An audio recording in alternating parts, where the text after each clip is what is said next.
Allegiance to the flag of the United States of America and to the republic for which it stands, one nation, under God, indivisible, with liberty and justice for all.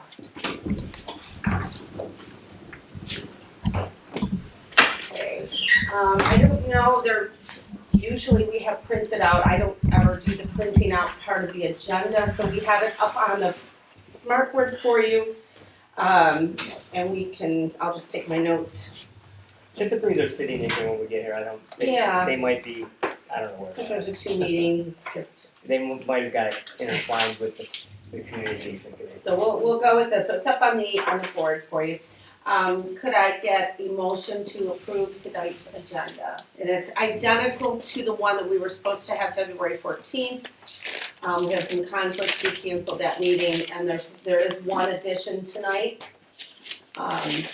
But for the most part, it's the exact same agenda you would have had last month.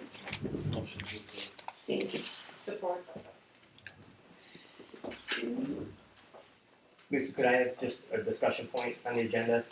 I don't know how much time we're gonna have once the presentations take place for the grading conversation and the narrowing focus conversation. And I know that the grading conversation is prior 3.4 and the narrowing focus is 3.5. I suggest flipping those so we'll get to the narrow focus conversation first. I would be okay with that. Anybody else have a problem with that? Just flipping those numbers on the agenda? Okay. I don't think we need, just for the sake of, could I have a motion to amend the agenda as Mr. Howell said? So moved. Thank you. And do I have support for that? Support. Thank you. All right. So we're just flipping the last two, narrowing focus with the grading conversation. Okay, so we are moving to, before I go any further, let's introduce ourselves. We have some changes at the table, and we want certainly our new superintendent that we are, and I'd like you to just maybe introduce yourself first, because you have, I don't know, is this your first curriculum? It is. It yes, is. Yes. So I'm gonna let I'm you. Andrea Tuttle. I'm honored to be the new superintendent at Grosse Pointe.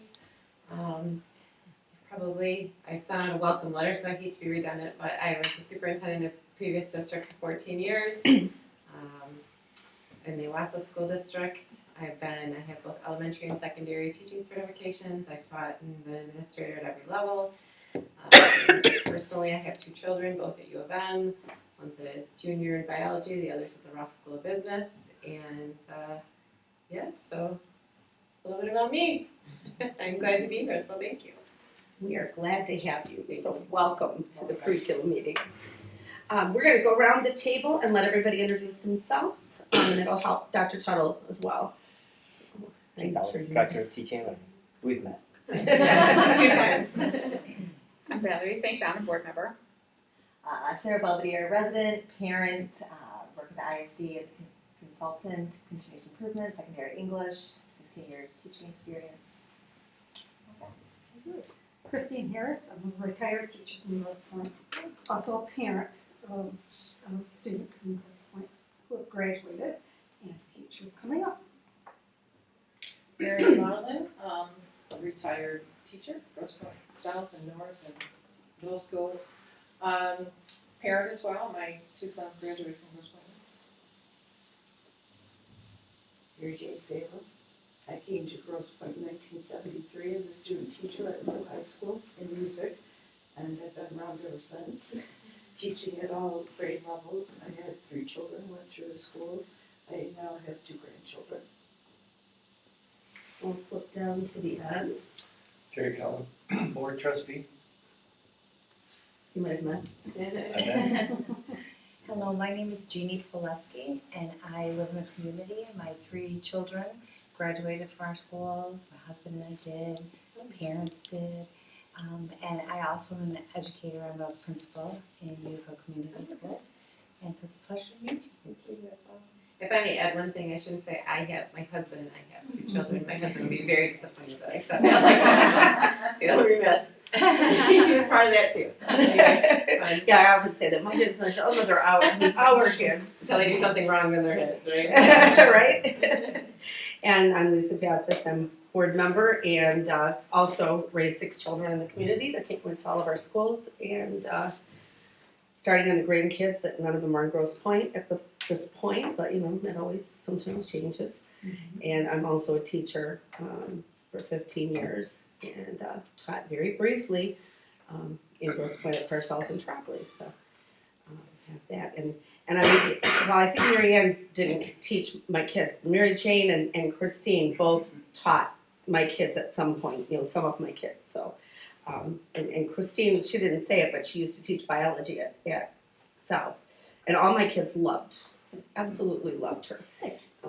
So that was a fond memory. My kids weren't with me, but my own. That came out. That came out wrong. It was my husband and mine. Absolutely.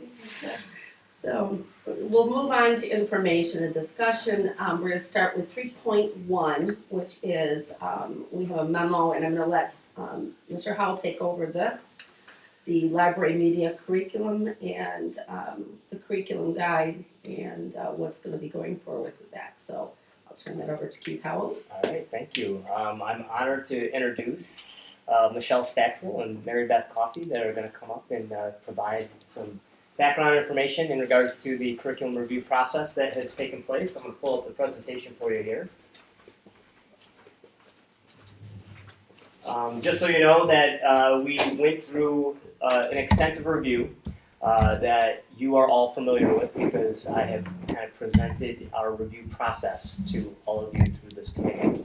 Just so that Andrea knows, because she's new to the committee, typically what used to happen is we would go through an EPLC, the Education Programs Leadership Council, and provide information. Subcommittees would go to that group, get approval from them, and then it would go straight to the Board of Education. The Board of Education would hear this same presentation that went to EPLC, and then the board would do an approval process. Now we have a process where it comes to this committee, the Board of Education Curriculum Committee, and then you don't have to come to the board meeting. I give usually a 5-minute brief overview at the March 12th, in this case, board meeting of what took place, and then the board votes on that. But if it's gone through EPLC and it comes through this committee as information and discussion, and there's no real concerns moving forward, typically it goes to the board and it gets approved through there. But the board members all have an opportunity to look through all the presentations, the information, and contact me and ask questions as well. So we went through EPLC on February 7th, and it was unanimously approved, the curriculum at EPLC, with some information about moving it into a maintenance in the future. So we'll talk a little bit about what that looks like, which a lot of our curriculums do that. The curriculum gets approved, and then we go through a maintenance process to continue to update that. We don't want to put it on a shelf and just have it be curriculum that we review only every 6 years. We want to make sure it's always evolving over time. March 6th is today. This was supposed to go on March 14th, but everyone wanted to be with their loved ones on March 14th. So we moved it to today, March 6th, and then it will go to the Board of Education on the 12th. All right. As always, and I know we've spoke about this in previous meetings, the strategic plan is always how we connect our focus. So when we started this review process, the library committee took a look at our strategic plan, identified some bullets that are specific to the library focus, making sure that we're using that as our guide as we develop new curriculum and we make sure we're supporting all of our students in Grosse Pointe Public Schools. Our focus is always to cultivate a robust, equitable education community where all learners are empowered to reach their unique potential. And our objective as a committee was to provide all students with rigorous and relevant curriculum that's aligned from pre-K through graduation. And that's the focus that the library committee took. As I've presented to this committee in the past, phase 1 is that development stage. So that happened a couple years ago where they were sitting down, they were reviewing the curriculum, they were reviewing best practice, they were aligning things to standards, and which you'll hear about today. Phase 2 is when we construct, we really build that curriculum and we make sure that it's present for teachers to be able to access and be able to implement in their classrooms. Phase 3 is when we implement. So once it's built, then we go into the implementation process, which takes place next year. It'll start in the fall. Although a lot of the items in there are items that we already had in previous curriculum, so it's already still being implemented. So we did a pretty robust review back in 2017, I believe it was. So 15.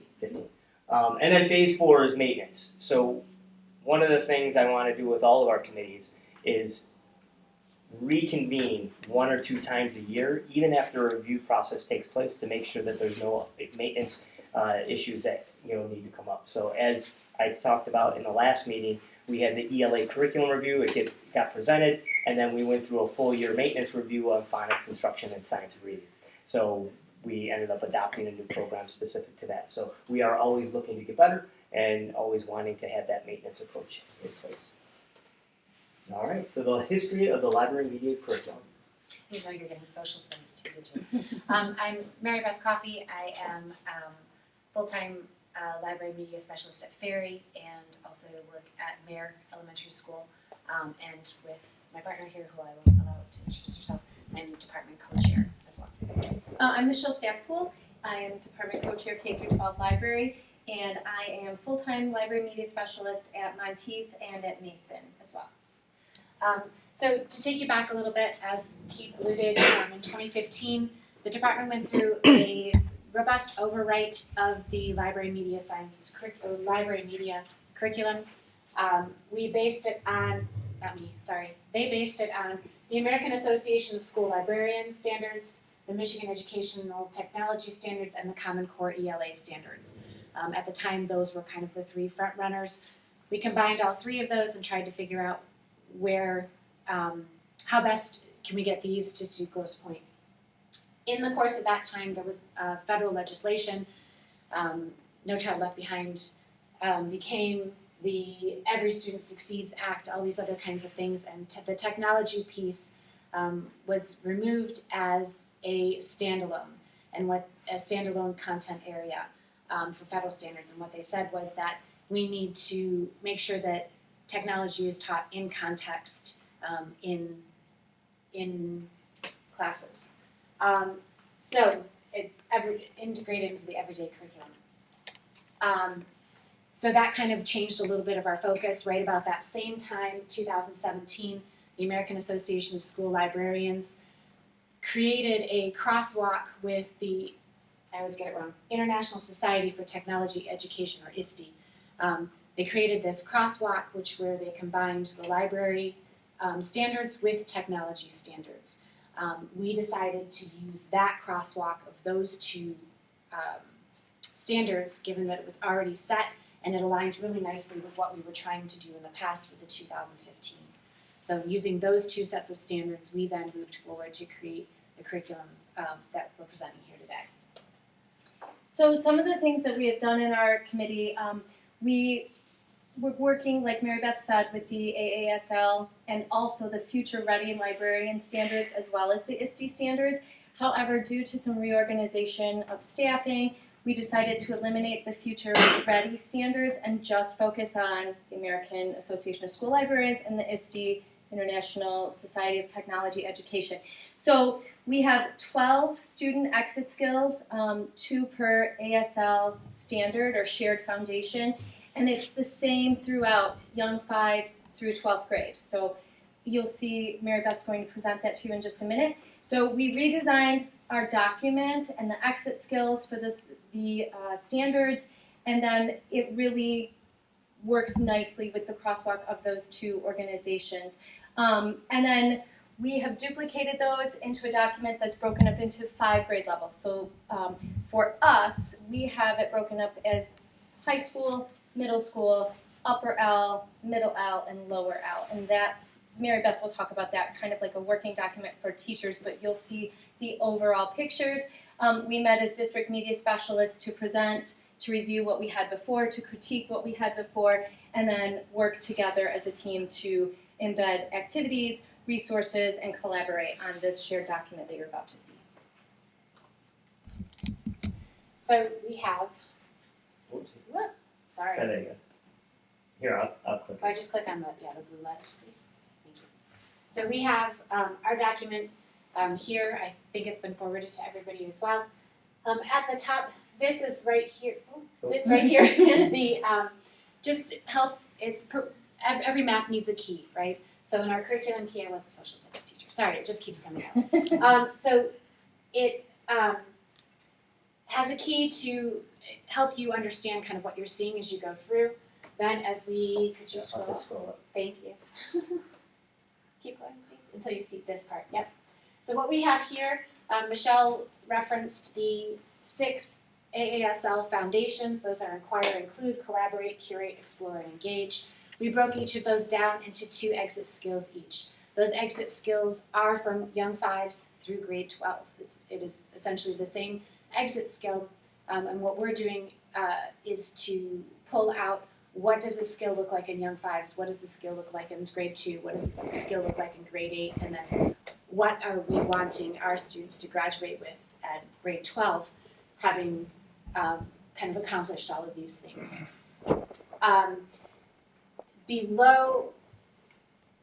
Sorry, I lost my train of thought. So this is essentially the curriculum. We were trying to make it clean and neat. This prints onto one piece of paper. We felt like that was really important, that it was really easy. As we scroll down, we can see where Michelle was talking about this becomes the working document.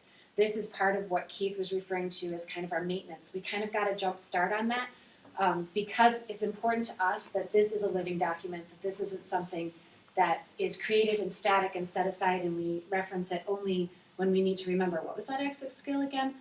So what we've done is we've created a document that all of the media specialists have access to, and again broken into that high school, middle school, upper elementary, middle elementary, and lower elementary. We are filling this with the resources and activities that we find best fulfill those exit skills and help us get those students to where we want them to be. And so that's this part. And we're considering this part more of our working document as opposed to that first section where it says all levels. That's technically the curriculum.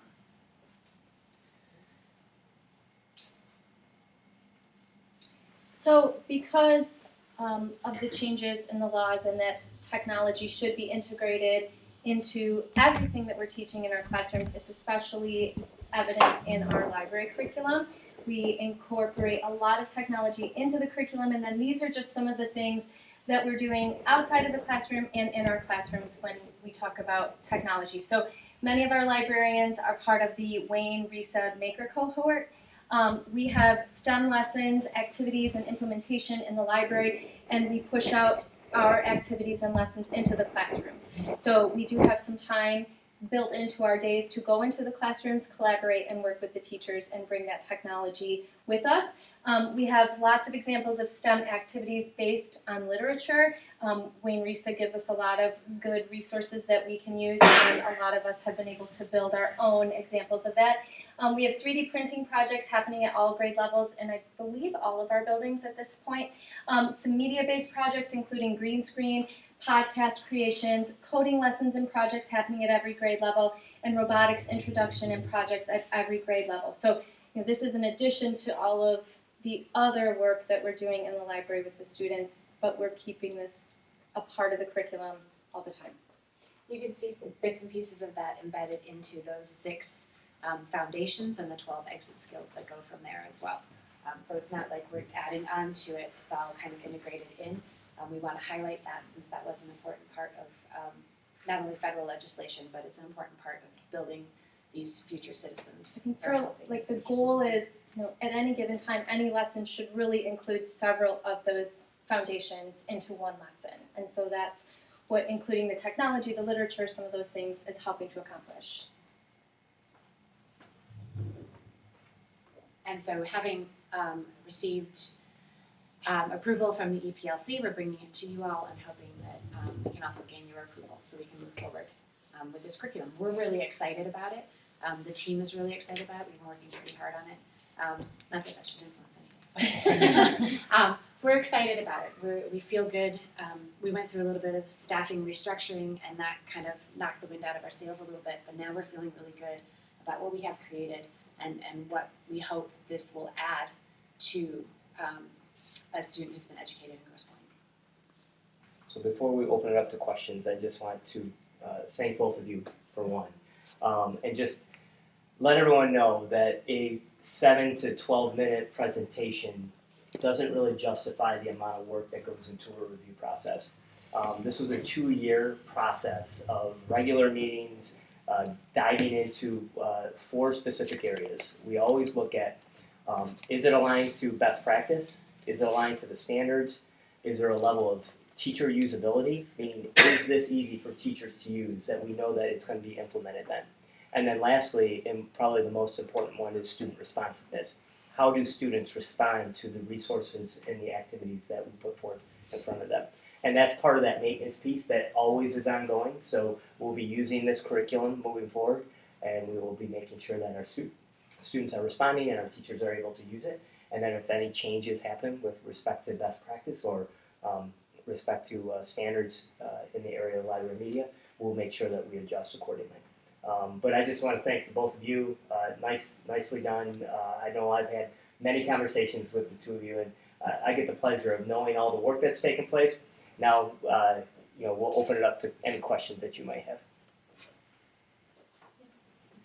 So I know it was in the document, but because you only had a short presentation, you couldn't go through absolutely everything. So I was hoping that you could highlight the digital citizenship aspect of the curriculum, because that's something we've talked here in this curriculum committee about quite a bit. There's a lot of anxiety over the kind of unfettered access to the internet that kids have these days, and how are you evaluating that at every grade level?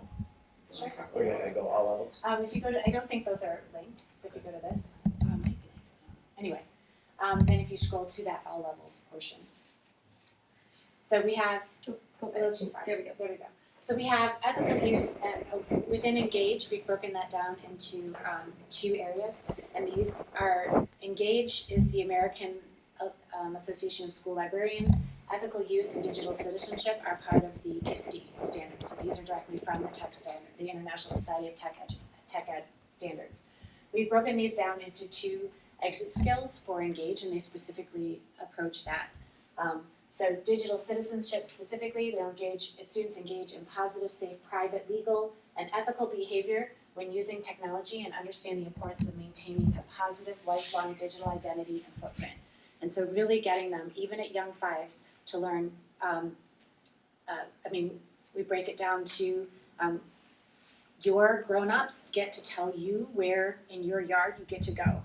And then we move that through, and that's whether that is your actual backyard, whether that is the playground, whether that is, and we build that out and out, whether that's online, whether that's so-and-so.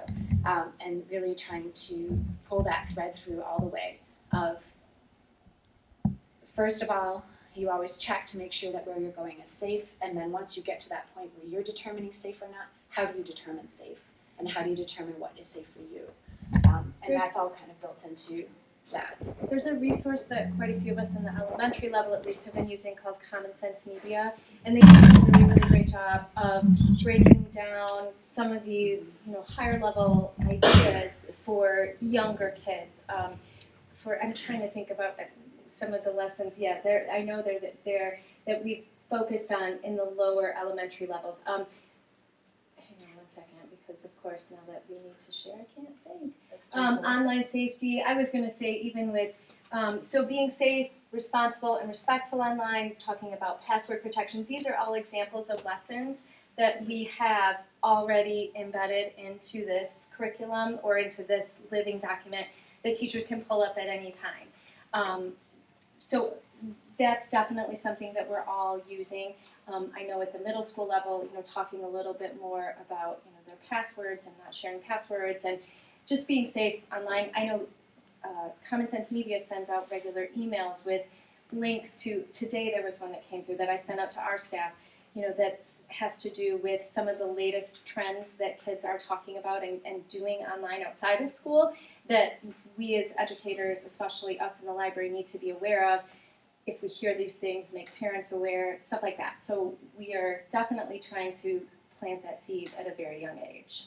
Thanks, And it's not only in the library curriculum, but it's also in our adolescent health curriculum, online safety. So as next year happens, we will be doing an adolescent health review. During that time, we'll be probably beefing up the resources with that program as well.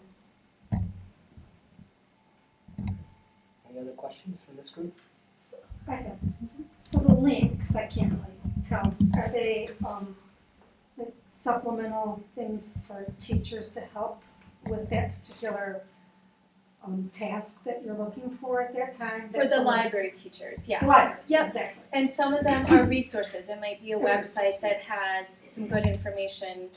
It may be a video link about whatever topic it is that we're currently discussing. But yes, so this working document can be accessed by the library staff at any time to embed into their lessons. So can they add to it that as Absolutely, well? yep. And then who manages all that?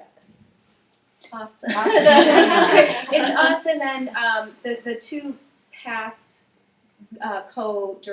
department chairs, Amanda Pata and Sherry Martin, the four of us made up like the majority of the curriculum committee in collaboration with the rest of the department.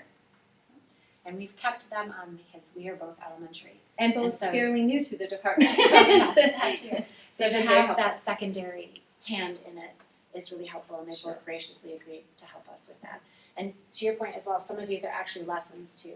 So you tap on it, it'll take you to, here's our outcome, this is what we want to do, here are the printables, here are the websites to use, here's the video to use, that kind of thing. So, Any further? yes. Are the exit skills what I see in bold, the innovate and create, the investigative discovery? The exit Original skill, so citizenship. this is the foundation, these are the two standards, and then this is in italics, kind of what they should be able to do in regards to that standard. Thank you. And again, if you're looking at this, if you would, at a future date and you're confused again, we did try to put that key at the beginning to help guide you through, because it makes perfect sense to us. Right. But I understand. The one page. This one here. Go up just a little bit, or scroll down a little bit, Keith, we've got Oh. So you can see that box with the Right red- here. right Yep. Right there. So you've got the standard, the name of the exit skill, the description of the exit skill. This is the blended standard between the ASL and the ISTE, and then our activity or resources with a live link. And so,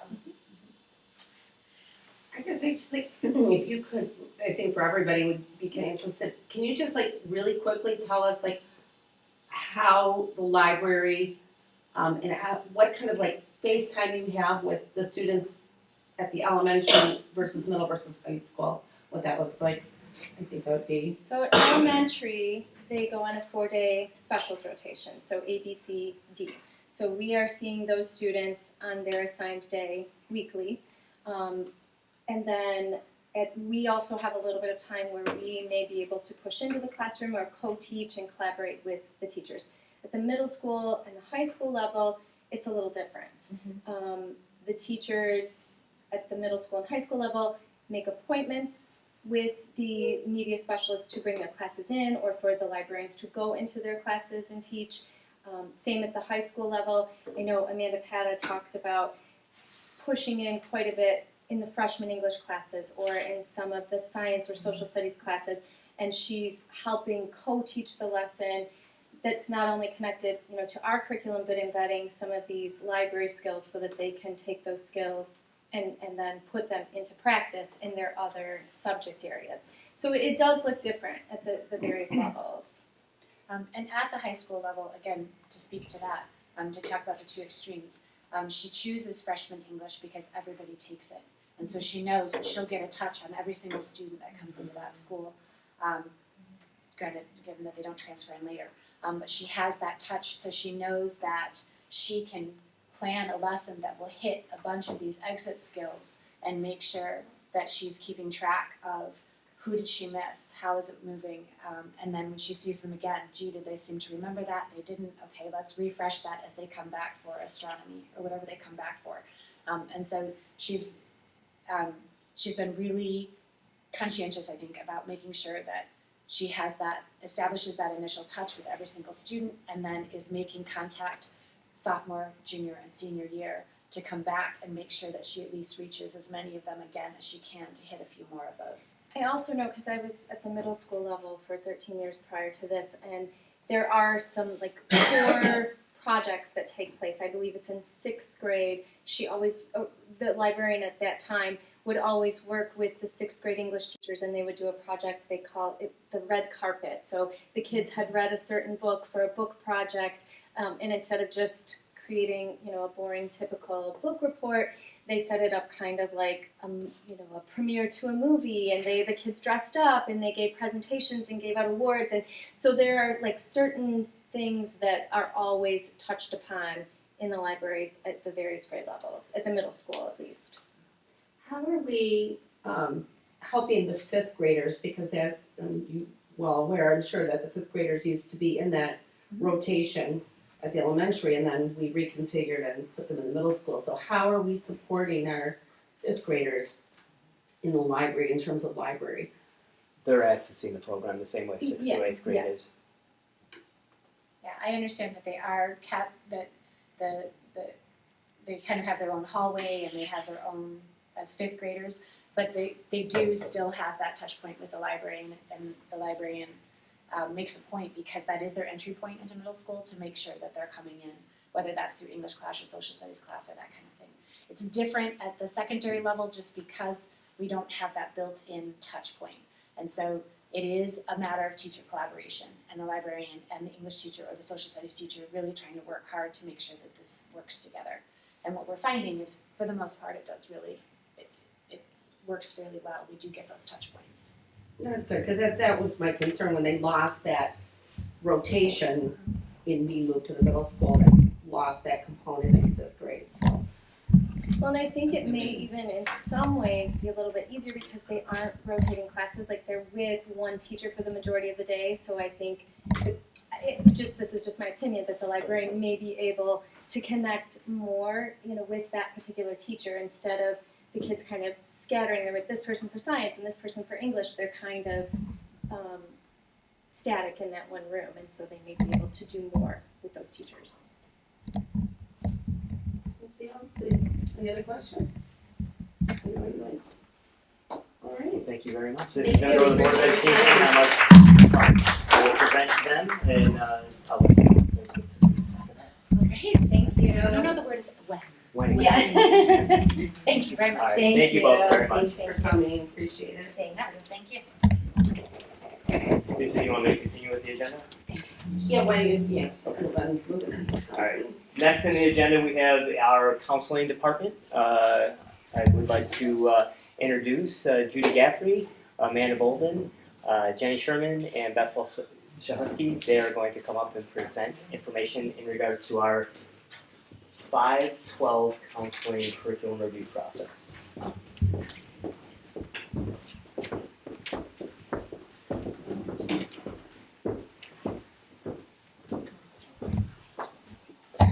Alright, so I'm not going to go over the same thing that I just went over with library, but I do want to say that we went to EPLC. No. We went to EPLC actually today, this morning, and we had a nice presentation and a lot of conversation about, and it'll come back up for you in a second. A lot of great conversation about the work that took place over the last couple of years. You're going to hear a little bit about the entire process that took place, each phase of the way, some grant monies that we've received with respect to our counseling department, and some of the shifts. Back in 2017, they did a pretty robust review process that really focused on the academic and the career areas of counseling and the social emotional component that is part of that program. You're going to hear a lot more today about some of the updates that we have to the curriculum based on the grant that was received. It did go to EPLC this morning, and it was unanimously approved. Everyone voted for it to move forward. Again, these bullets here are all connected to our strategic plan. They're a little bit different than library. Library had specific bullets that were part of the strategic plan. This is more about supporting students, offering a systematic approach, making sure that we're using our nurturing staff and students' intellectual, physical, mental, social, emotional, because it's counseling, it's not library. So although a lot of that actually links with some of the work that we were doing in library too. Our focus is the same, making sure that we're providing all students with the rigorous and relevant curriculum. And then we went through those phases. So they started with phase 1. They took a look at those 4 different areas, staff usability, teacher usability, or counselor usability of the curriculum. They take a look at best practice, the standards, and they also want to make sure that there's a high level of student responsiveness, which you're going to hear about today. All right, history of the content. Okay, thanks. So, like Keith had said, this was we reviewed this since from 2017, which was our first review that we did, and we identified kind of what changes there are. So one of the changes, as we talked about, is 5th grade is now in middle school, so addressing that, as well as the increase in mental health concerns since COVID, which has been really a main point of what we're doing amongst everything else. So those are some of the differences. Like library, we have standards. Our standards are through ASCA, which is the American School Counselor Association. So there are student standards, which are called mindsets and behaviors. There's also like school counselor standards, ethical standards that we follow, and that's a universal, like nationwide thing that we do. Go ahead, go to the next slide first.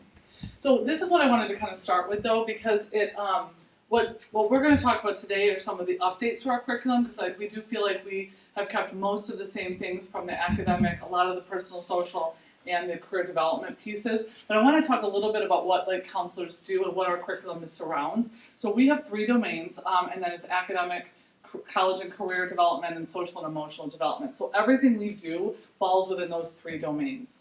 And so when we talk about like these are kind of just like short descriptors, like school counselors apply academic achievement strategies, manage emotions, and apply interpersonal skills, plan for post-secondary and career options after school, high school. And we do this in 2 ways. So we do this directly, which means like with the student, either individually, in small groups, in classroom lessons. So that might be an avenue that we do it.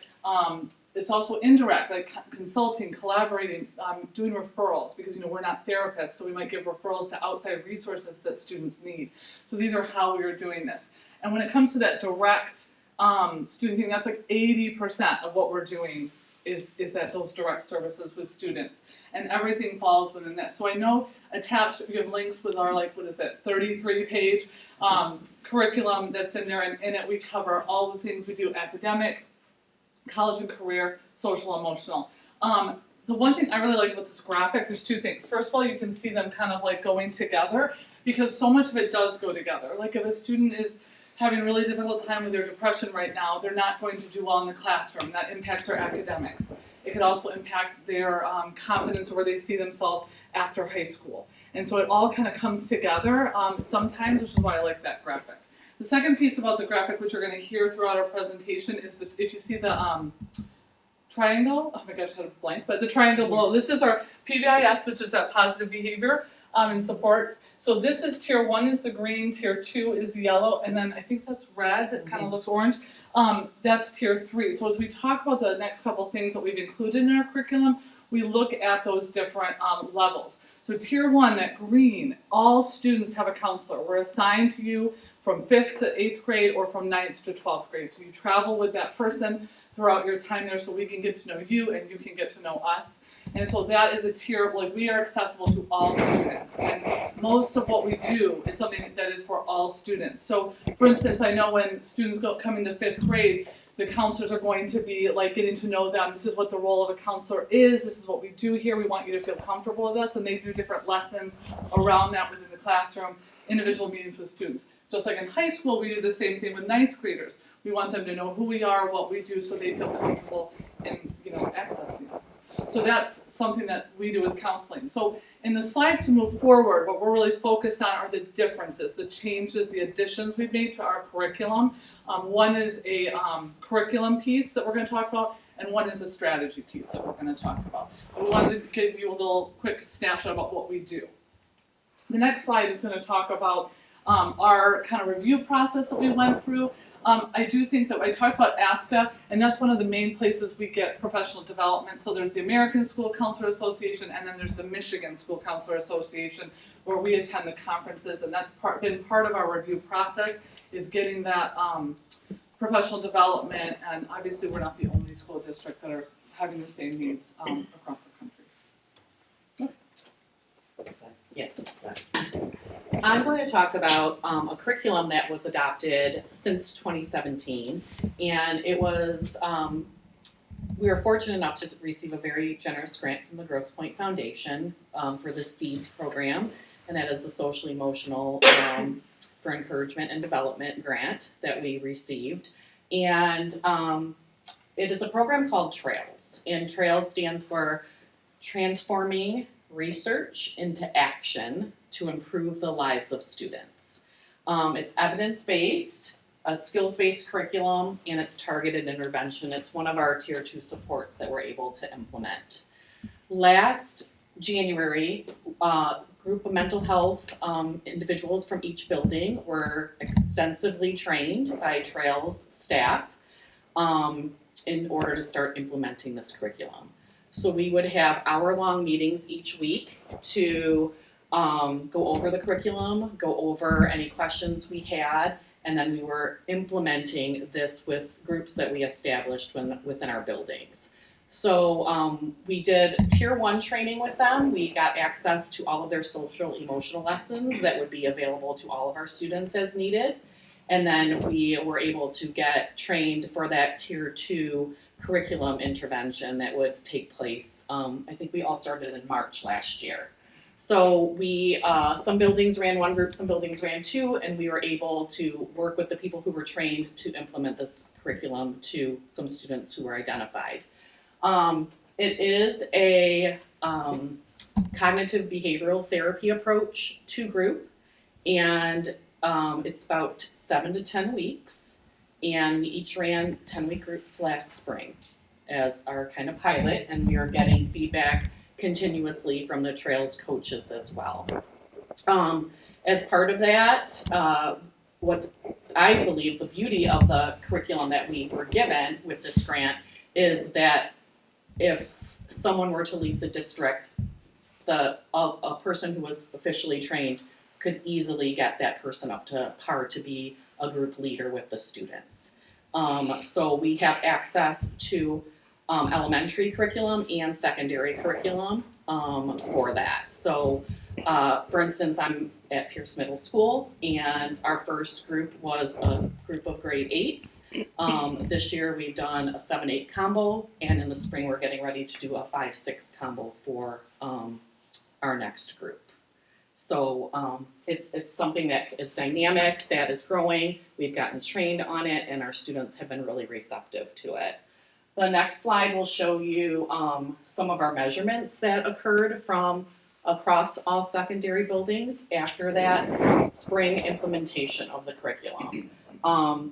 We always are doing needs-based assessments with our students annually that kind of target different groups we may be running, and especially since COVID, I believe a lot of their focus was on getting help with stress, getting help with anxiety, some sadness, and so when we were awarded the grant, we were very excited because we were going to get another intervention that would help us with working with our students experiencing anxiety or sadness. So after implementing those first TRAILS programs to our students, the following is the average of all the secondary buildings. So each student was given a pre-test on the generalized anxiety disorder scale and a post-test after receiving the curriculum over 10 weeks. So 73% of the participants improved their anxiety, and that doesn't mean they got more anxious. It means that they, if they showed up on the pretest as on a moderate scale, they improved to mild or none. 11% reported elevated symptoms, so they went in the opposite direction, and 14% remained stable. So if they came in at mild, they went out as mild for the pre and post test. We also did the same measurement with a patient history questionnaire that asked them 9 questions about how interested you are continuing in topics. Do you often feel sadness, these sorts of things. And out of the average, 71% improved in that severity level too, so from moderate to mild. I think it's interesting to note that one participant dropped 12 points, so it's a 27-point scale. Nobody was at the highest level of 27, but if they came in at 25 and dropped 12 points, they went from a severe to a mild. So that was pretty remarkable there. And what we found to be the biggest correlation with the students who kind of gained the most from the curriculum and kind of were able to meet these data points are those that attended all and practiced some of the strategies they were learning and some of the curriculum. We gave them, relevant homework assignments to them. So if they were exhibiting anxiety about even something happening outside, like I'm really nervous to try out for this team, and that's their anxious point. Given what you learned in group, what can be your strategy to help you lessen that anxiety? And they'd come back, and if they wished to report to the group, but we found that those that were in group and practicing some of the strategies, and they were really gaining the most from it, and saw that kind of improve for them. Can I ask a quick question before you move on? Yes. So when you say 71% of the participants improved in the measure of severity of depression, and the overall average was moderate, and then it moved to mild, do you mean that that's the overall average of students who had already been in the depression category, or overall of all the students you tested, they averaged moderate depression? Of the students that were participating in the groups, that was the overall change in the measurement. So average of the students who chose to participate in the group were moderately depressed. Thanks, that's all. Thank you. And this is the next, that was the, curriculum, this is the strategy. So when we do our needs assessment, we look at what are the primary focus areas that we really need to attend to with our students, and anxiety and depression. As it is nationally, and you can see from the figures, is exactly what we see in our backyard as well.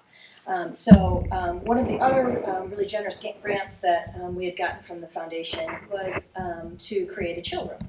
And so we started our chill room. I think North and South were some of the first chill rooms that we had. And when we did that, we started collecting data and learning more about what are we seeing and how can we improve, and where can we best work with our students. So the chill room is a designated space that any student is welcome to attend to. In our school, if they can self-refer, and if they're having a bad day, they can come down and see a counselor, and we will talk with them and give them a space to decompress. Or a teacher might choose to send them down if they know they need to have a chance to decompress. Our protocol would be at South to come in and talk with the counselor, and we would work with them a bit, and if they felt like they weren't ready to return right to class, we would have them spend some time in the chill room, show them some strategies to help them work through whatever it is that they were facing. Anxiety, in many cases, is what it is, but we have some, I'm going to talk with you about the statistics in a minute, but some different ways that we've seen that demand of life, catching up with them into interrupting school and causing them to lose some focus in class. And the goal is to get them back to class as quickly as we can. We're trying to keep them on track in the classroom, and we really work to return them to class with more tools in their toolkit so that they can be able to begin to help themselves to address some of these different anxiety items that are happening. But we are there to help, as they need that. So on the next slide, you'll see some of the data that we have collected to this effect.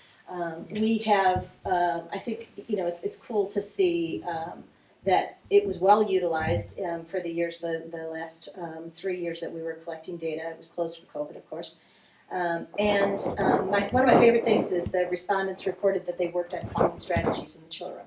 Because again, what our focus is with the Trails group is to fill their toolbox with different strategies for them to learn how to manage the demands of life with anxiety and with depression. And we continue to use those same strategies in the chill room to talk about things as simple as breathing techniques. And mindfulness and ways to really work with primarily cognitive behavioral tools so that they can regain control of their emotion. Sometimes, it's a matter of identifying the emotion, and so, kind of talking through the impact of our physical and mental health working together to, achieve that success is really critical and important, and that's what we try to spend some time doing. Again, like this also ends up serving as sort of a needs assessment because we will survey the students as they come in and as they go and talk about what brought them to the chill room on any given day. And in most cases, it's anxiety and depression related, which is consistent with what we see nationally. A major issue that we've had in the schools, again in Grosse Pointe and also beyond that, is school avoidance. Particularly after COVID, it's been really hard for kids to get back in the swing of things. And so this is another way that we try to get kids back, get them in the classroom, keep them in the classroom. There's a question on the survey that we asked that says, just knowing that the chill room is available to you, does that help you to come to school? Which is one of the reasons that we want them to know, I'm gonna go, if it gets really hard, I know I can go to that place. And we're gonna work with them and try to keep them in school and keep them in class as much as we possibly can. So this is not all we do, of course, and on the next slide we have many other different ways throughout all the different schools that we work on different mental health and wellness items to support students, emotional and social support. So it will look different at different schools based on the needs of the school and the way that we will implement it. But for example, we have wellness clubs and wellness weeks.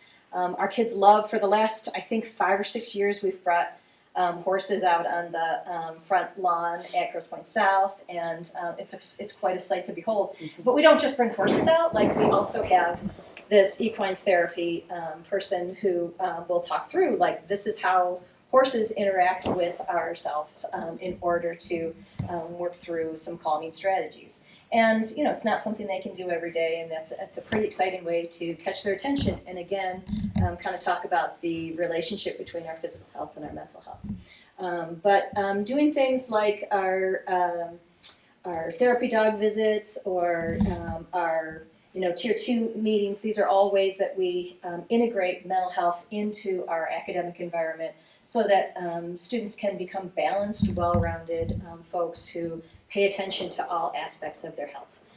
When we do our 9th grade presentations, one of the things that we work really hard to say is that mental health is health, and we really want students to understand that this is all part of our package of staying healthy and taking care of ourselves.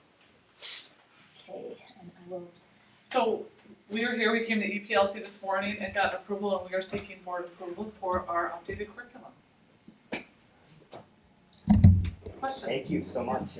Again, very similar to library, the presentation doesn't give justice to all the work that has gone through the last couple of years.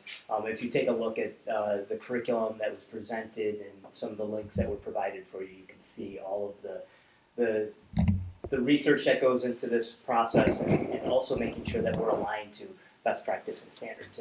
And they did a wonderful job of showcasing that this morning at EPLC. And I've had the pleasure to work with you over the last year, and it's been nice to see all the actions that have taken place, so thank you for that. The chill room data that you have, do you have the data by unique visits? I could get that for you. Somebody asked me about that this morning, and I just didn't have time during my workday to break down the data. But I could absolutely get that for you because we do keep all of those names. Or even by grade. Are you seeing that I'd just be interested to, you see 500 or 600 visits, right? That's theoretically half of the population of the school, right? 1,200 students. Yeah, I mean, is that? But it's not unique. Yeah, they're not 570 unique visits. Understood. And by grade, is there like, do you see more ninth graders visiting, and you see less as they go through 12th grade? I'd just be interested in understanding that. I will absolutely look into that and get back to you because I would be interested in finding out that data as well. Thank you. Yeah. I'd like to stay on the children for a minute. I didn't really hear your question. First of all, what you deal with mental health is so important, and thank you all. I mean, it's so individual and doesn't present itself the same. I think it's just amazing, and I'm so glad, even through my final years of going through the school, watching all the things were coming about for all the kids outside of the pressures of academia, of social period. Children. Is there always a counselor available? Always. So just I can only speak for ourselves where I'm at. But students can't just go into the children. They have to see a counselor or a school social worker or a school psychologist in order to go into the children. So that's where we do screening and make sure that we are addressing the proper issue there. If it needs something escalated beyond just going into the children, we would absolutely not get to that point, but address that at that directly with the student. And the other half of that is we don't want a kid that's just trying to ditch class. So we also have to exactly. That's where that conversation is important. So do you notice a trend over time with students? Like, do they use it 4th hour every day, or are they there 3-4 days a week? Yeah, no. Are they there during a test? That's actually one of the questions that we ask. So we have a series of questions on the survey where we say, what class are you in? Is there a test this hour? And so that's part of what we review. And if we see any sort of trend where like kid seems to be coming during biology, we say, I'm sorry, you can't come. We need to find a different hour to address this. And I would agree with that. So one of the things that we have, because we have several different chill spaces at North, and so while we might not, as a counselor, get to the person before they get to the room, we would get to them at some point during the time, and they're not allowed to be there for more than like one class period without us being like, whoa, what's happening? And then I think that and whenever we notice a trend where like this is the 2nd, 4th hour in like a week, what's happening, we're going to have those conversations because we definitely do not want it to be a come and avoid space. That's not the goal. We also don't let them have their phones in their chill space.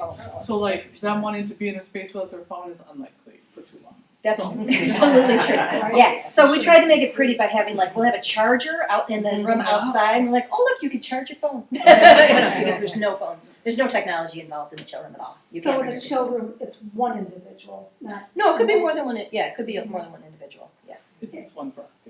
Yeah. One for, and then while they're in there, you take care of their attendance, correct? Correct. So then the teacher's notified.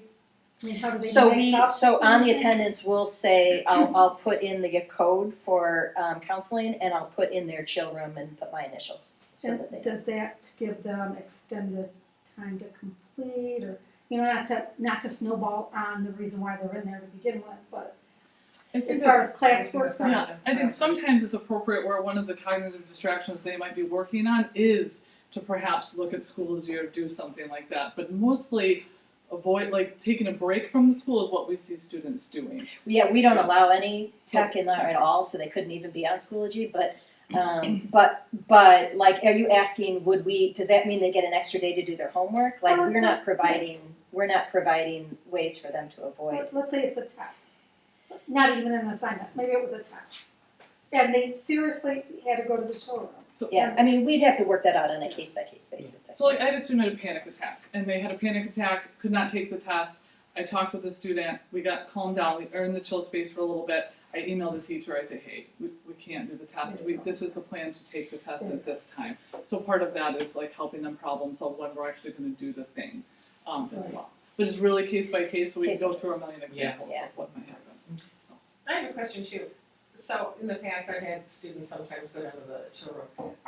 If they are perhaps going down more than once or twice a week or a few times a month, are the parents notified that they are coming down to counseling? Yeah, frequent flyers happen, Okay. and sometimes, many times, most times I would even say like it's legitimate. Like sometimes, this is a But matter are the of, parents kept in the loop? yes, because there's an issue with attendance, right? So, absolutely, parents and usually this is not in isolation, so parents are seeing this at home as well. And that's part of that communication that we have with parents where we're talking about the fact that like, okay, let's celebrate that they're in school, that's awesome. Now we gotta work towards getting them in class. And truly, like it depends on the student, but like that is like not being, euphemistic at all. Like for some kids, we're celebrating, we're in school. And so, we really have to, again, like take that case by case basis, which is like in counseling sort of the name of the game. Like every kid is gonna be their own unique case, with whatever, we're facing. So, but if like avoidance and anxiety go hand in hand, so that's where like, we wouldn't just sit on the fact that a kid keeps coming to the, chill room, even if it's multiple hours of the day. Like that is a red flag to us that like we've got an issue here and we need to address this. And so typically that would mean communicating with the family. Typically it means do we need to get a release signed to work with an outside therapist that the student is working with. What other inputs do the student have for dealing with whatever it is that brings them to the children in the first place. And there is no trigger right now, no 4 times in 2 weeks, then we need to start looking at something different.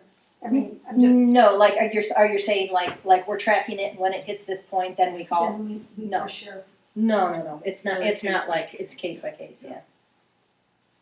One of the nice things is that we know our students so well because we have them, and so I mean, when I hear someone needs the space, I'm like, yep, okay. Like, and we know them, and we know their families, and their families know us. And how often do we have it where the family's like, go to your counselor, go to the children's Totally true. So, yeah. Or I'll have a family call me and say, Jenny's in the bathroom. And would you please just go get her and tell her it's okay to go to the chill room, and so she can, and it will do bathroom visits, we'll do car visits. Yep. We'll go out to Fisher Road and say like, we can do this. Yeah. Thank you. The grant, sorry, No, that's great, go ahead. the grant, money, was that to set up the room, is like an ongoing cost? Year over year, was it that, the grant was to set up the room? The grant, there was 2 different purchases through the grant. One was specific to the Trails curriculum and training, and that is already in place. Already done. And Yeah. done, and there's no extra costs to that. The chill rooms, I would imagine there might be some additional costs to that in the future, but it was probably minuscule. So the chill room grant is just for our, we did that for South, it is already spent. We do maintenance because we have a fish tank, and so it costs some money to keep a fish tank up. And we often write grants to the Mothers Club, and they are usually very generous with offering us fish tank help. Okay. The monies from those spaces Yeah. are usually grant specific or PTOs or, In the middle school, we have kinetic sand, fidgets, posters. I got a ton of it from Five Below, like just stuff that, coloring books, those sorts of things. Dollar store, Five Below, I can replace them quite often. All of our students come down for a tour of the counseling center, and we call it the Take 10 Den in middle school. We want them to take that 10-minute reset and kind of go back into class. So everybody knows it's there. It's accessible, and yes, we get a lot of parents saying like, can you check on them? Can they visit? I encourage them to visit today. So we haven't had to use grant money. Ours is a smaller space that typically only 1 or 2 would go in at a time, but they're also doing the survey that's been beneficial to us. What hour is happening? Did this help you stay in school using it? And that has all been very valuable data for us. Thank you. What hours are the chill rooms open during the day, and who staffs it? So at South, it's open every hour of the day. It is located right in the counseling center, right across from the school social worker and the school psychologist, and the doors are open, so that it's not so it is semi-private, but it is something that we're always keeping an eye on and open. The kids can't see the other kids in the chill room because it's within the counseling center, but it's open all day. See. I do have a question, but first, I just wanna thank you for truly you and your department being superheroes in this community and the way that you have stepped up through COVID and beyond. You have truly, and not an exaggeration, saved lives of students in this community, and we value you so much. And what you're doing with your curriculum and your strategies is wonderful, and it's just one small piece of all that you do for this community, and we so appreciate you. Thank you very much. Thank you so much. That's really kind of you. And my one question is, those very fortunate students that get to be a part of the Trails program, how are they chosen, apply, how does that come to be? What we've done at the middle school level, even for our first group, is we were going in for, course selection for the next year, and we were doing small 10-minute warm-up lessons, about standardized testing was coming up too, like stress related for that. And then we talked to them about self-identification. So we allowed our middle schoolers to self-identify. And of course, a lot of who did are those that were visiting us quite often and needing strategies. And then of course we get parent approval. The curriculum gives us, make sure you do this. We would anyways, but it's just so great with everything that's there. So we allowed students to self-identify, and we gave them the dates that we would be meeting, them and the parents, and we've always gotten more than enough. And some that couldn't make the commitment because they were going to miss 2 of the meetings or whatever. The curriculum allows us, we've met with students individually to even give them some of for instance, for anxiety, they were building a fear ladder, which I talked, and so other students that come in, I can grab that and say, it sounds like you kind of need to kind of identify your fear, and kind of create strategies around working with that. So we have used that curriculum with other students that weren't able to be part of the group too. And then I even sat with my co-counselor today because we're starting our next group with 5th and 6th coming up, and we had identification of students that wanted to be there, and then we kind of work with we know each other's students as well. I'm thinking about adding this student. They didn't self-identify, but I want to ask her about this. So we seek out what we know as well. Interestingly enough, in middle school at the beginning when I don't know my students, one of the best places for me to be is the lunchroom. I kind of see who they're sitting with, what's going on, and if I walk in there and they're with somebody else, or I can approach a mood. So we see things just by observation, and then of course they know where to find us if they need us, and it's all been really kind of organic from there. Yeah. We look at our data from the children, see who's playing in there, regularly and what they're there for. We go to all the counselors, school social worker and school psychologist and say, who do you have for us? Who's rising to the top is in need? And then we also put it out there on Schoology and, in the announcements and posters in the back of the bathroom is QR code where you can say, tell me more. Just tell me more. You don't need to fully commit. Just I want to hear more about it, so that we can at least start to get some kids who say I'm interested in learning some tools. So I want to thank you for the presentation tonight, and it's going to go to the board on the 12th of March. So we'll keep you posted. Thank you. All right, thank you so much. All right, Lisa, I'm going to continue with the next part of the presentation. Thank you. All right, in an essence of time, because I know we're getting close to our end time, but I do know on our agenda we have another presentation tonight that this group asked to get a little bit of information with respect to our CTE programming in our school district. So Brian Stackpool, I'd like him to come up, who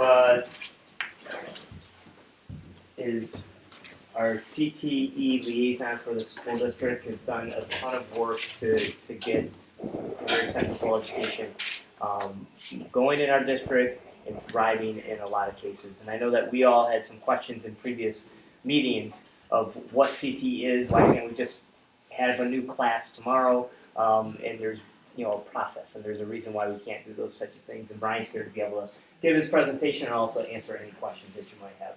So Brian, we are done at 7, but I'm sure that we were about 10 minutes late, so we'll go over a little bit. We'll be good. We'll be good. So I'm Brian Stackpool. I teach TV production at North. Many years ago, been trying to start a CTE program, and the unfortunate thing was trying to start a CTE program is something that administrators in the past said no to. That's why we didn't have one in the district, which is really what is disappointing. What CTE is, what used to be called vocational education. So career technical education, CTE, provides students with academic and technical skills. I really want to make sure we are focusing on academic skills. This is still classwork that's being done, but yes, students are doing things with their hands and doing the technical skills, getting certifications, learning about career and employment possibilities. That is part of the class. And knowledge and training, success, and future careers. We are trying to connect them to their careers or to a pathway. Let's get the kids thinking about what they want to do as soon as possible.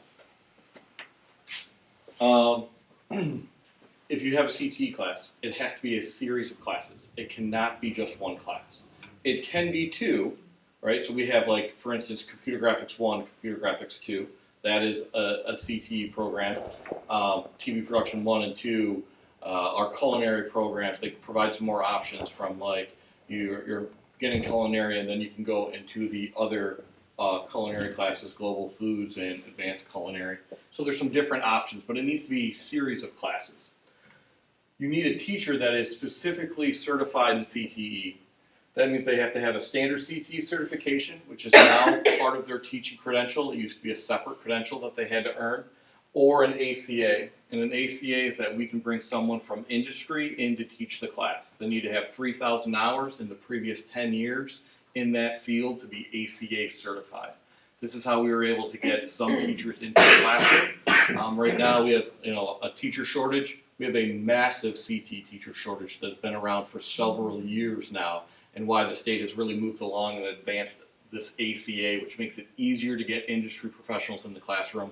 It used to be called something else. We used to make them go and get degrees. They kind of wiped that all out and said, we need people in the classroom. The program receives additional funding from the state called 61A1 funding. Funding is based on a formula that includes a rank list that's redone every 7 years, and they take all of the what's called the SIP codes, the classification of instructional programs. There's 42 of them, and they rank them in job order. And then they rank those, and that is one of the ways that they do the funding, including then with the rank list, the cost of operation. We have to do an expenditure report each year, and which some classes cost more than other classes. Culinary is an expensive class to run, right? You're going to buy a lot of food with that class and a lot of equipment with that class. So it gets some more funding because of that.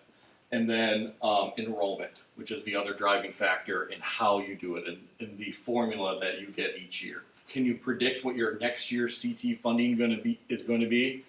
Not to an exact dollar amount. We find out in October each year based on our previous year's enrollment. We can guess, we can get a pretty good estimate, but the exact amount depends on how many enrollments and kids that completed programs across the entire state. Funding can be increased by students completing segments. That's considered Perkins 4 federal legislation, where we had 12 segments in the CTE program. Of course, we're midway through a transition to Perkins 5 federal legislation, so that has now changed to what's called a PCC, or Perkins Course Competency and Obtaining Credentials. So this is industry-recognized credentials that students would earn in the classroom. So if you do those things, then you can get sometimes times 5, times 10 funding for that student. These are the programs we currently have. So I started the program several years ago, and we didn't have CTE. We tried to do it. It was always denied. We had a lot of the programs that were already running in CTE, so that's why we started with these programs. We have a lot of the business administration. Let's think of that as your Microsoft Office certification. That is the class that those students learn the different Microsoft Office from Word and Excel and PowerPoint, and then can get certified in that area. Our marketing, sales, and service, our school store, that's also advertising classes as well. Finance is accounting. In our accounting class, we have honors accounting as well. TV production is what I teach. Digital multimedia is what the state calls it. We just call it computer graphics, and that's really what people that are teaching Photoshop. Our culinary arts program and cybersecurity are programs that we started. And we started with, having 2 or 3 programs, and then the next year we applied for a couple more, then a couple more, then a couple more to grow to what we have now. This past February, we were really excited that we got the Education General program to be approved. That is what used to be called Teacher Cadet, but that is training our current students who want to go into education. So why do it, right? So this is where we had to convince people, like, yes, we should have CTE and these are the benefits. It reduces dropout rates. It engages the disengaged student. Not every student is going to find what they're going to do in their core classes. Providing CTE classes engages those students. Encourages participation in post-secondary education. A lot of the CTE students might not be going directly to a 4-year college. That doesn't mean they're not going to go to it in a year or two, or go through a community college and then to it. So we're trying to build that pathway for them to find their future. So it might not be instantly right after when they're 18 years old. Meaningful articulation agreements for program completer.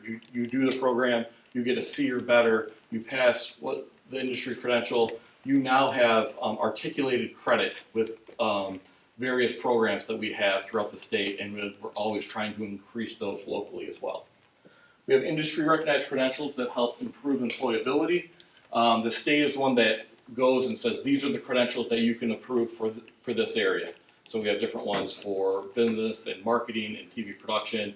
Culinary, we're going to get theirs next year. So the most important thing is that they're aligned to industry standards. That's what those credentials are for. So since 2016, we have generated $2.4 million for the CTE programs and 6181 funding.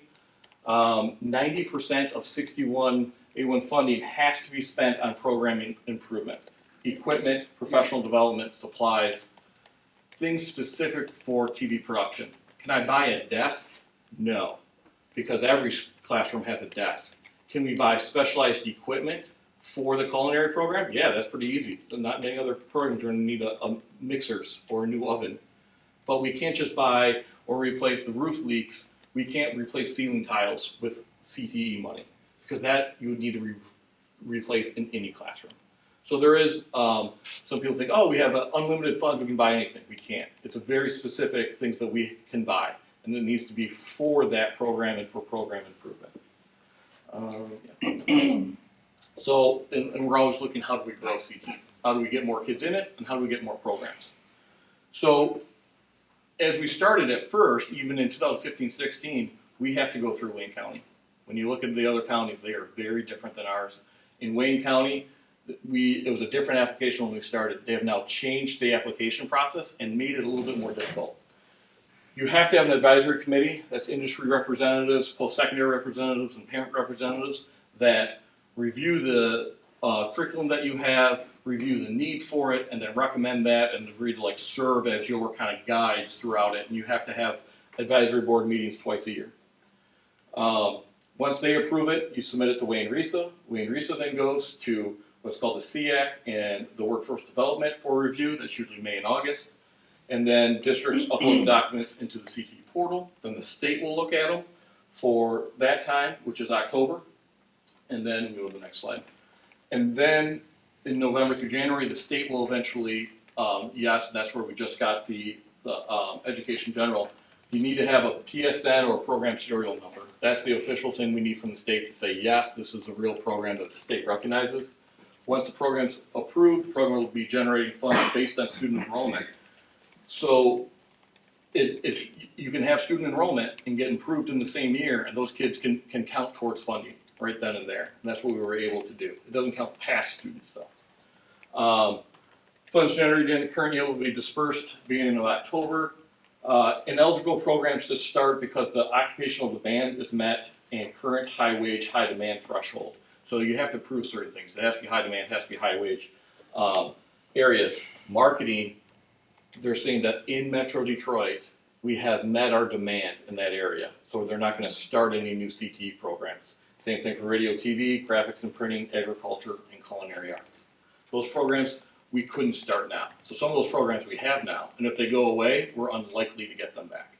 That's the part that is a little disappointing. Other programs you can start, yeah, you could start any computer programming. They're going to approve that. right? They're gonna approve education general, there's a large demand for that area, so they're gonna approve that program. Other program is gonna be very specific, and they're gonna take a look at job data and how many jobs are available in our area and how many enrollments are coming throughout all the programs in Wayne County to see if we're meeting that need or not. And if we're meeting that need, it'll be denied. So to say we can just start a program that's there, no. But generally there's still a lot of demand for certain areas. I've tried to make it quick and simple. Figure we can answer other questions as we come up now. You made it quick, it's definitely not simple. It's not, and that's like as easy as I could, because if not, it's like fully into weeds of everything else.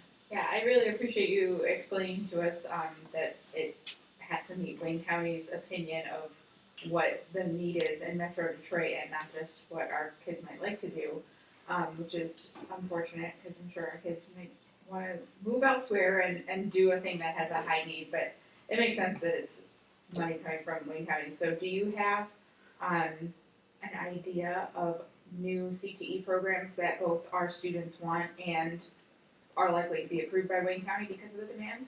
So I would look at if programs to start, one, education general is one that we wanted to push. And remember, we started that in fall of 22. That's when we started having advisory meetings to get it approved now. I would look at health occupations as the next one we really need to push. We tried. Sue Spears teaches the applied med class at North, and that is our future doctors and nurses and in the medical field. She has multiple masters and has tens of thousands of hours working in research, but it wasn't with a patient, so the state denied her hours and did not give her the ACA or the state accreditation. And it was massively disappointing because I know how much she personally spends out of her own pocket to make that class happen, and like that class generates significant revenue. That is an area that I would target to grow in, is our health occupations, for sure. That's what it's called from the state level. Other districts can call it different. There's some that call it nursing, some that have even like dental technician, and there's some specific classes that you could generate, but I would look at health occupations, so medical occupations as a definite growth area. Yeah, and those health classes aren't necessarily the future doctors, or they don't know they're gonna be the future doctors until they spend time in those classes and maybe even work in college while they're figuring out. Exactly, and like that's what she does rounds now, where they're going to hospitals and work, and like all of a sudden it's igniting that passion, which is really what CT is for. So that would be my number one growth area for the future. I know it's unusual to have you're the CTE supervisor or director, right? Mm-hmm. But you also teach some of the classes. And yes. I've looked at other districts and it seems like a lot of them have a central administrator being the CTE director, but not actually teaching any classes, so that they kind of focus on getting new CTE programs set up. So I appreciate all that you've done so far. How can the board support you in getting like a health sciences CTE program up and running if that's something that our students want? I would think just that support. We were able to move point 2 of my position to a work-based learning coordinator, and that is something I'm able to now do work for all of the CTE teachers, because a lot of these other districts, they have the whole building is supporting those teachers, right? Every single secretary and counselor and principal is doing all of their work. So now I'm able to try to take some load off from the CTE teachers, at least at a point 2 level.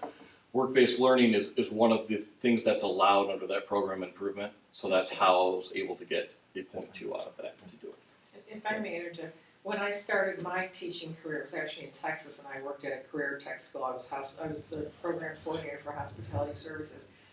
We had a staff that did a lot of the paperwork for us because it takes up so much time. And I think if the board, if we could support them, is somehow find someone to help you with that, because it's just. It is paperwork. It's gigantic. It is, and I was, in Texas, I was lucky.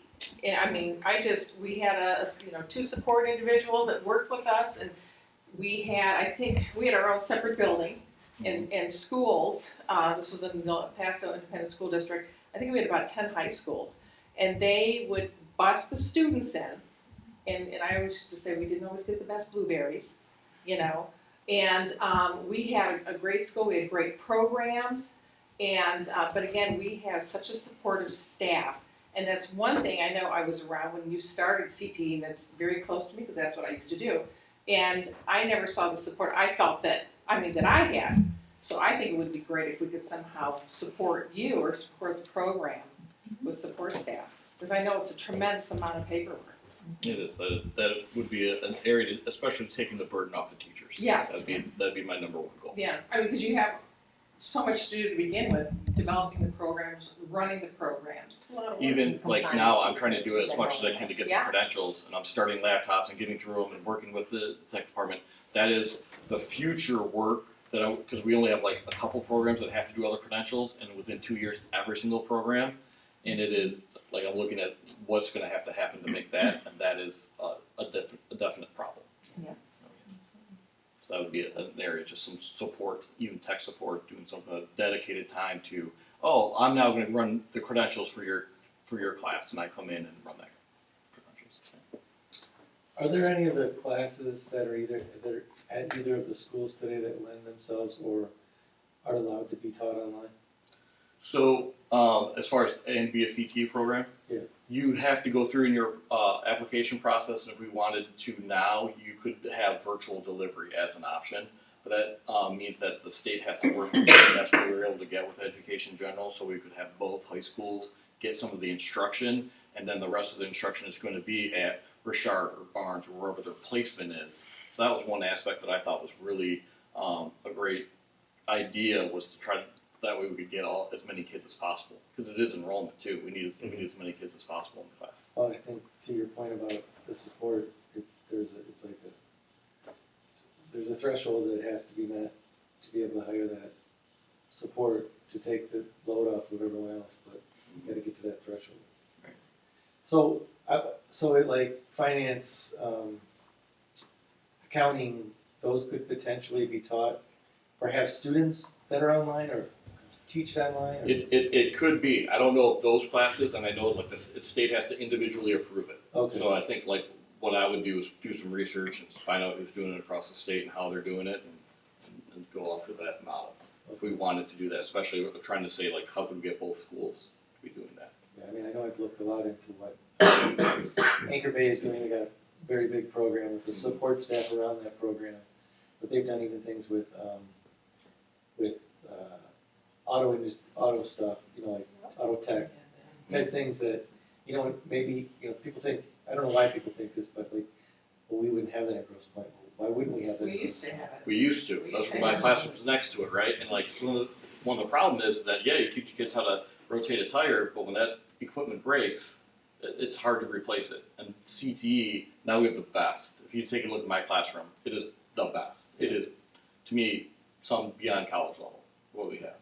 So like that's the real benefit of CTE. It is putting professional industry equipment in the kids' hands.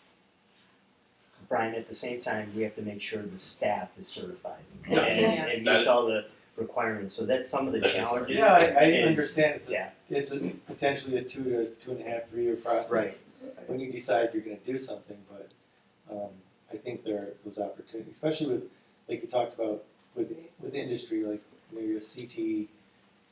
If you have someone who works in that industry, there may be someone out there who's looking, every time I drive down Mac, I see the dealerships, Right. they're looking for techs, right? Techs. Well, we Maybe started $25 an hour. Yeah. We started the TEALS program. It's something that Microsoft has started, where they're bringing professionals into our cybersecurity class. So it's either virtually or in person, where a person comes in and helps that teacher teach that class. Because it is really hard for a teacher to stay up to date on all the cybersecurity trends and improvements constantly. So like that's where like industry has come in and saying, here is how we're going to help you meet our needs, because we need to have a develop our workforce. Not to belabor it, to get back to the health classes, each type of health class would have a different certification. So that ADA, I can't remember, right? I could have so many patient care hours, but if it's not in the right realm, I wouldn't have been approved to. Correct. That's correct. And so at least the ACA gives us some options in trying to hire people. Yes. That is the other. If not, there's no one available. I think Dakota High School has an amazing Chippewa schools, Chippewa, yeah. I actually whole went program. to Chippewa and looked at their program. Very impressive. And they and then they also had the community support. That was just phenomenal. In Macomb County is fantastic in how they support their CT programs. When I used to be at Lincoln, they had we had the culinary arts and then the auto shop. And the teachers could get, their breaks done, they could get, all sorts of things done. You come to work, take your car, right? Make sure that kid lets you know. But they would do work, on our cars, and it was really an amazing program. Both of those, the auto shop and the culinary that we had there did amazing things. And I would love to see. And it is about being targeted on what we want to grow. Because cosmetology, we do have a lot of students that would be interested in that program. It's really hard for us to get kids into other programs. That's an incredibly expensive program to start. Insanely expensive, and it generates very little money. That's like, you have to really look at, the real facts when it comes to that too. Is there any particular, if I go back, is there any particular reason South doesn't have the digital? I put that down too. Their teacher was not able to get certified. Okay. So like that, we could start any of these CTU programs. We just wouldn't get any state funding, right? So they can do a lot of the same things, but they just don't. We were just able to buy $20,000 of new tablets, and if you go to Michael Land's computer graphics classroom, it rivals CCS, right? That's $40,000 a year for tuition. That's how good it is. That would be one where I'd look to say, can we do an online version of that for kids at South? I don't know what the loopholes to get there, but computer graphics, whether I'm sitting next to you or whether I'm sitting in a different room, I would think would make sense. Or like, now is there a way for us to get certified? So I wasn't vocationally certified to start. I did videos and worked with companies, and I went through Ferris and I was able to get certified because I could get so many hours. So now as the state has changed and realized we need to get people certified. I wish they would look at it as saying, here's a teacher with a certification, they should even have an easier path to get certified somehow. They haven't done that yet. Brian, all I have to say is thank you. The knowledge that you bring to the CTE program and what you've done to support our school district is second to none. So thank you very much. Thank you. Well, thank you. Appreciate you being here. It's awesome. So I know we're well past our time, but we have two other items on the agenda, and new business, but maybe we can push that for the next time around. Yeah, no, I think we can definitely throw the new business out of the next meeting. Other than our future meetings. Yeah. So future meetings, I know we have a meeting in April. This Young Fives ELA curriculum and sixth grade communications updates, they're going to be going to EPLC in probably April, and then they'll come to this committee after that. So just wanted to let you know those are two things that will need to be on the agenda the next time around. That's ELA curriculum and communications updates. Sixth grade. Sixth grade communications.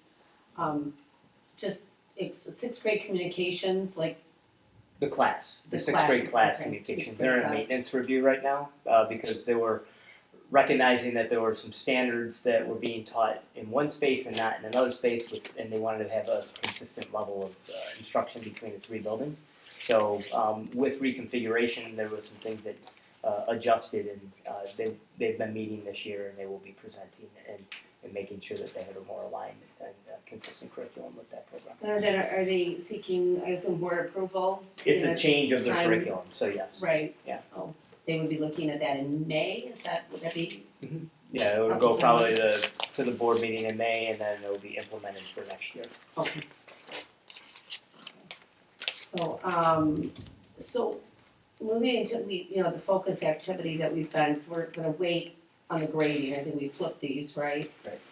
On the focus activity, what's the consensus of, we've put this off actually for quite a while, and one of the things I wanted to discuss is that we do have some major budget limitations coming this year. But I still think, regardless of whether something is cost neutral or cost, I think it is important to have the discussion as to what might be the focus, even if it's not right now, even if the budget doesn't allow for something right now, if we think that something, just to recommend to the full board is something of interest to look at, you know, obviously dollars are going to limit us, you know, in the real world, as they do. But I do think that identifying priorities and areas of interest for growth, I think is a very important, and I think one of the things that this committee, I think, is well suited to have that discussion.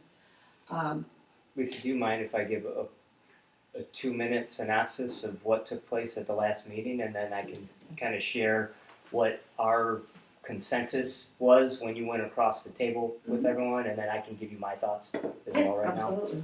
So, not looking to go dive into a deep conversation about this, but these are the areas that each group kind of talked about, or each person talked about around the table.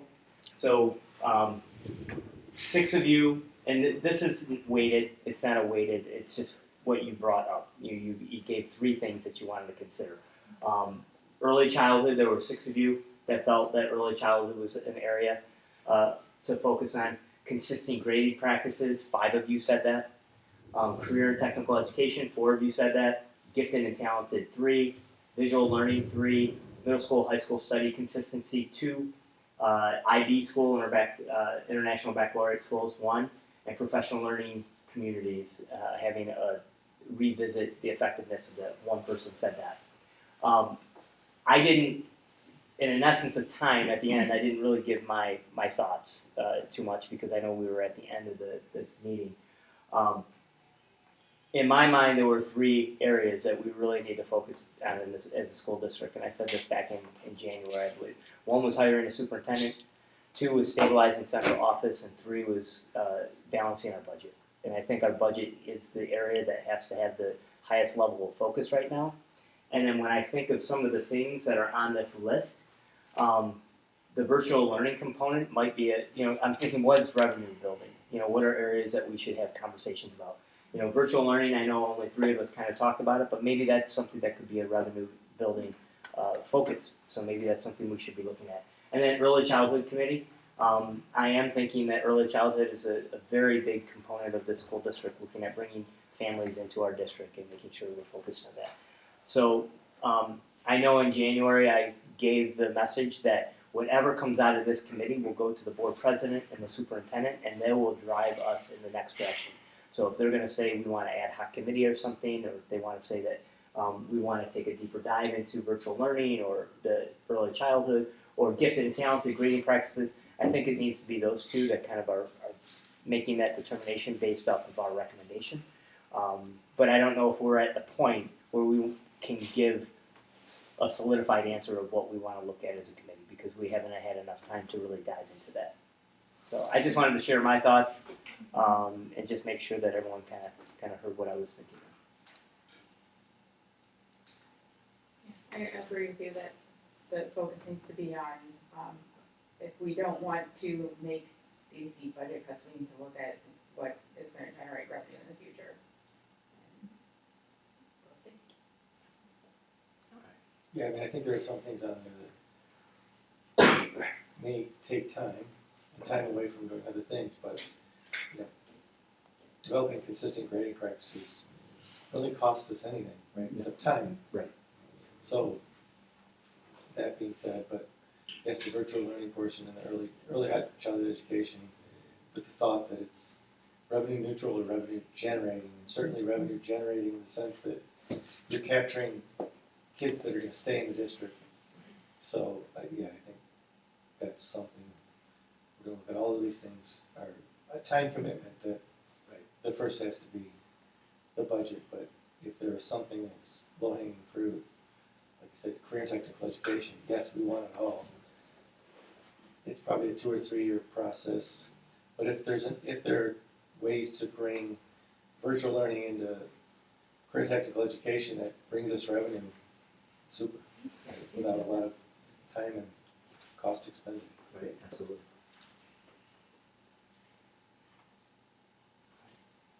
So, do you want to proceed with the focus activity? I know that you had planned. We're at after 7:15. So. Yeah, I would rather not do that today. I would rather that take place with our superintendent.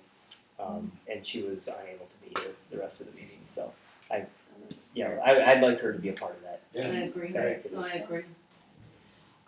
So, and then we can move the grading conversation to that as well. So for our next meeting, we're looking at our young 5 to 5th grade ELA curriculum, the 6th grade communications curriculum, the grading, and then the focus activity.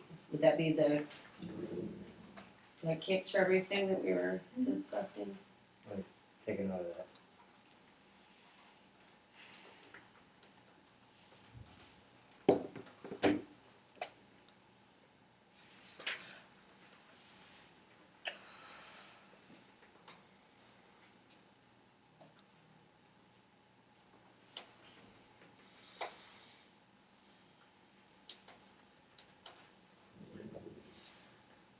So that should cover our next meeting, which is scheduled for,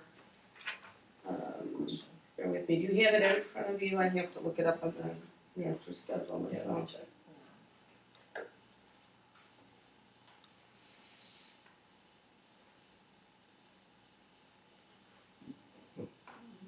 Yeah, I didn't have it on my calendar, I was gonna ask.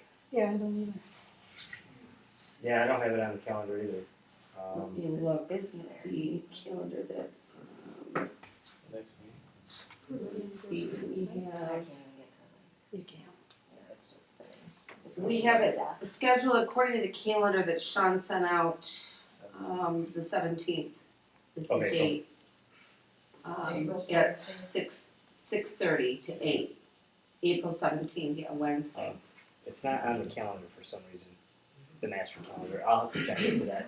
They've got all the committee meetings stacked for the 16th and 17th, so we got policy and facilities and finance on the Tuesday the 16th, and then community engagement and curriculum. So community engagement obviously beginning at 5 and then us at 6:30. I almost am inclined to wonder if it would be better to have a break of 10 minutes or something between these stacked meetings, so that the people, one group, because otherwise we're getting here at 6:30 and standing in the hall, which doesn't seem like a very productive use of our time. I'll let me run this by